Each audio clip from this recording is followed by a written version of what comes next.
आर्य समाज की तरफ से महर्षि दयानंद जी की 200वीं जन्म जयंती का ये पावन कार्यक्रम 2 साल चलने वाला है और मुझे खुशी है कि भारत सरकार ने भी इस महोत्सव को मनाने का निर्णय किया है।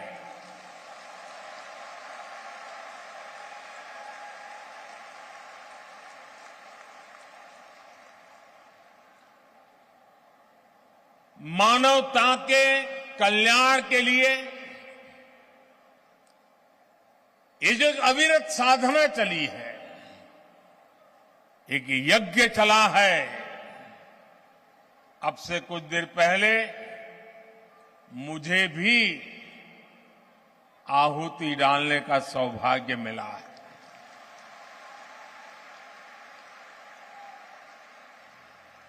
अभी आचार्य जी बता रहे थे, ये मेरा सौभाग्य है कि जिस पवित्र धरती पर महर्षि दयानंद सरस्वती जी ने जन्म लिया, उस धरती पर मुझे भी जन्म लेने का सौभाग्य मिला।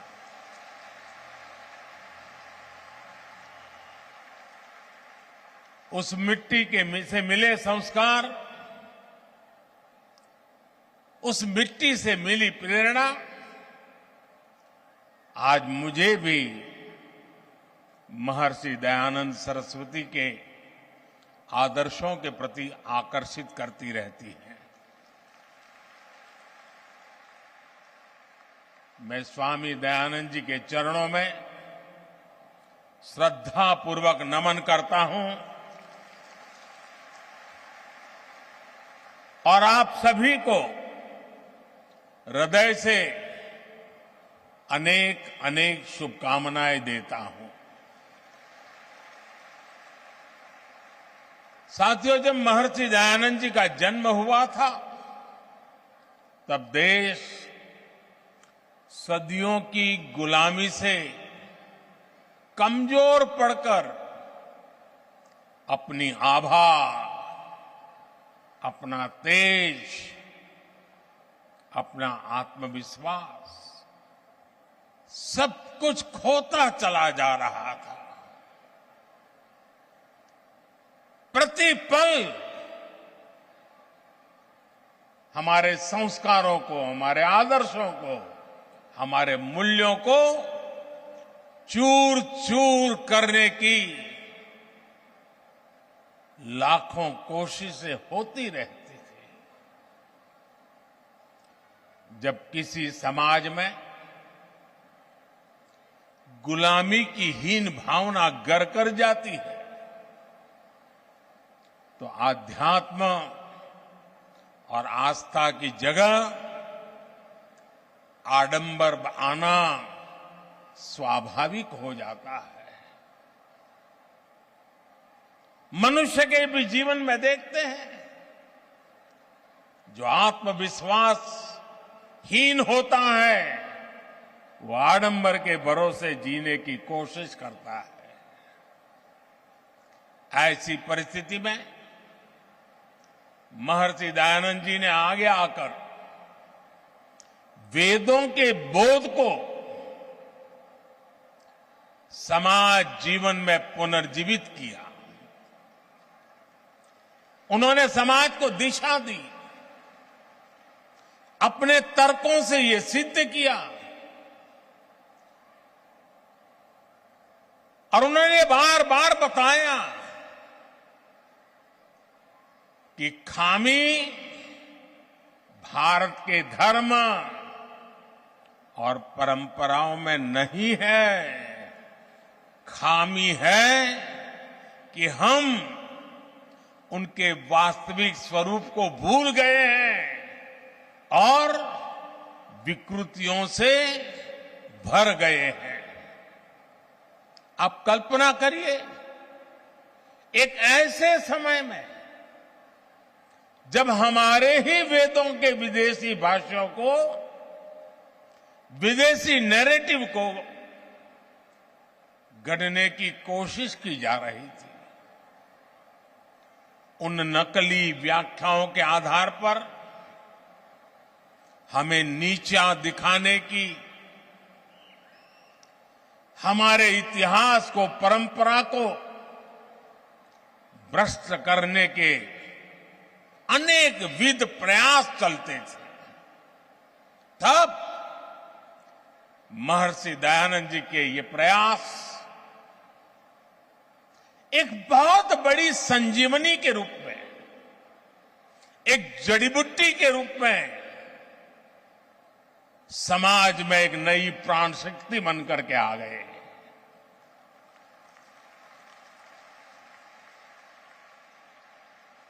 महर्षि जी ने सामाजिक भेदभाव, ऊंच नीच, छुआछूत ऐसी समाज में घर कर गई अनेक विकृतियां, अनेक बुराइयों के खिलाफ एक सशक्त अभियान चलाया।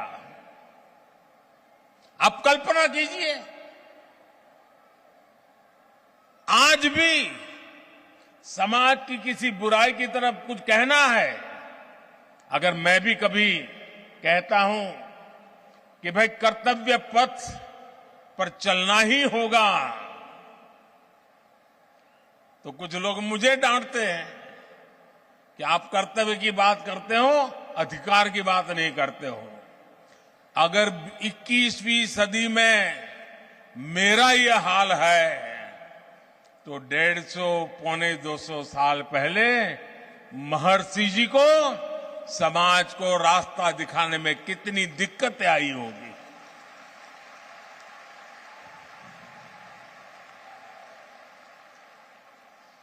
जिन बुराइयों का ठीकरा धर्म के ऊपर फोड़ा जाता था, स्वामी जी ने उन्हें धर्म के ही प्रकाश से दूर किया।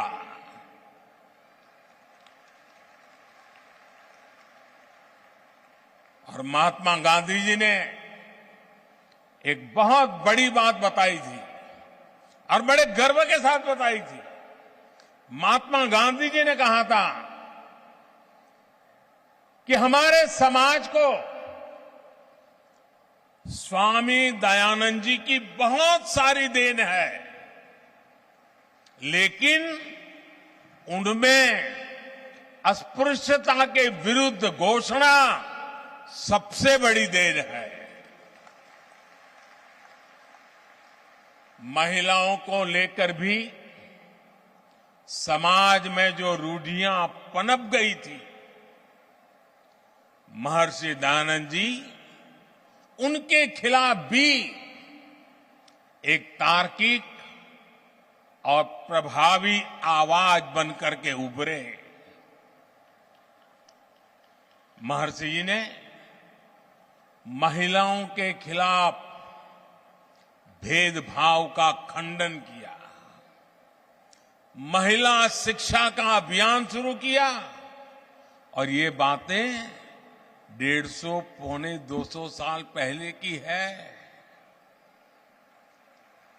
आज भी कई समाज ऐसे हैं जहां बेटियों को शिक्षा और सम्मान से वंचित रहने के लिए मजबूर करते हैं। स्वामी दयानंद जी ने ये बिगुल तब फूंका था जब पश्चिमी देशों में भी महिलाओं के लिए समान अधिकार दूर की बात थी। भाई और बहनों, उस कालखंड में स्वामी दयानंद सरस्वती जी का पदार्पण पूरे युग की चुनौतियों के सामने उनका उठ करके खड़े हो जाना यह असामान्य था। किसी भी रूप में वो सामान्य नहीं था। इसलिए राष्ट्र की यात्रा में उनकी जीवंत उपस्थिति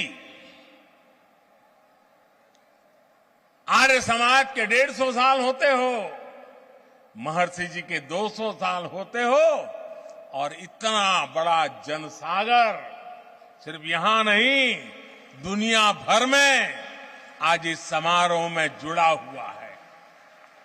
इससे बड़ा जीवन की ऊंचाई क्या हो सकती है?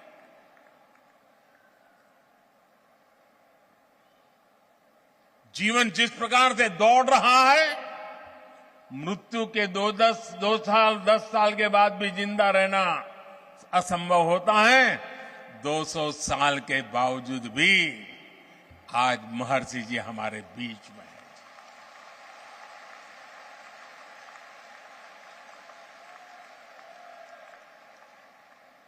और इसीलिए आज जब भारत आजादी का अमृत काल मना रहा है, तो महर्षि दयानंद जी की 200वीं जन्म जयंती एक पुण्य प्रेरणा लेकर आई है। महर्षि जी ने जो मंत्र तब दिए थे, समाज के लिए जो सपने देखे थे, देश आज उन पर पूरे विश्वास के साथ आगे बढ़ रहा है। स्वामी जी ने तब आह्वान किया था, वेदों की ओर लौटे।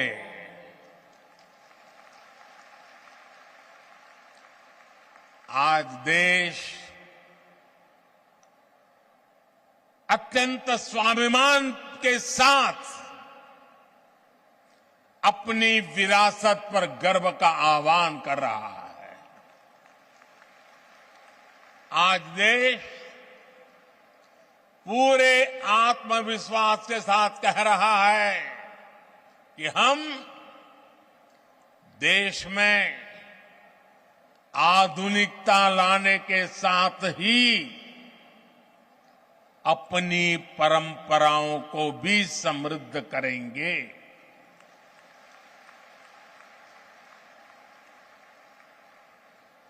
विरासत भी, विकास भी, इसी पटरी पर देश नई ऊंचाइयों के लिए दौड़ पड़ा है।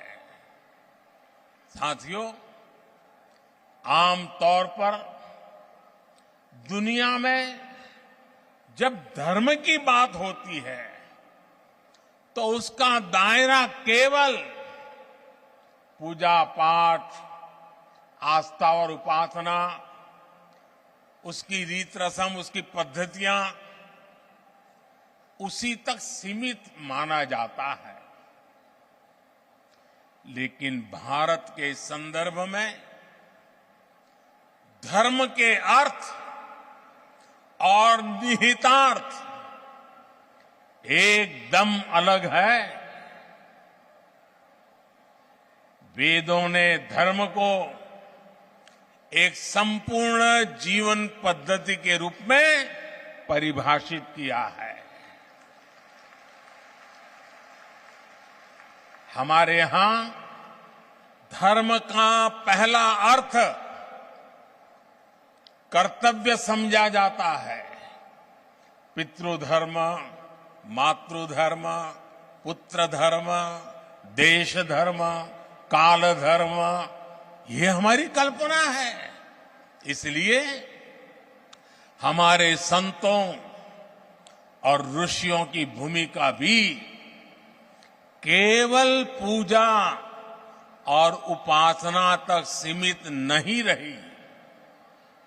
उन्होंने राष्ट्र और समाज के हर आयाम की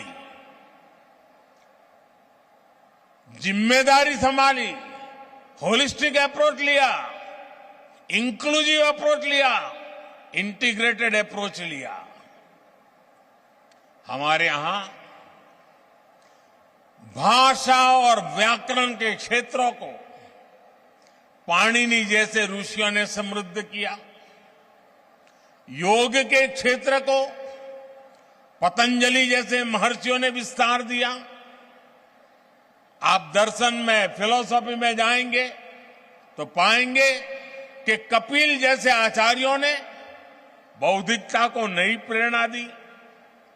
नीति और राजनीति में महात्मा विदुर से लेकर के भर्तृहरि और आचार्य चाणक्य तक कई ऋषि भारत के विचारों को परिभाषित करते रहे हैं। हम गणित की बात करेंगे तो भी भारत का नेतृत्व आर्यभट्ट, ब्रह्मगुप्त और भास्कर जैसे महान गणितज्ञों ने किया। उनकी प्रतिष्ठा एक ऋषि से जरा भी कम नहीं थी। विज्ञान के क्षेत्र में तो कणाद और बरामीर जैसे लेकर के चरक और सुश्रुत तक अनगिनत नाम है। जब स्वामी दयानंद जी को देखते हैं तो हमें पता चलता है कि उस प्राचीन परंपरा को पुनर्जीवित करने में उनकी कितनी बड़ी भूमिका रही है और उनके भीतर आत्मविश्वास कितना गजब का होगा।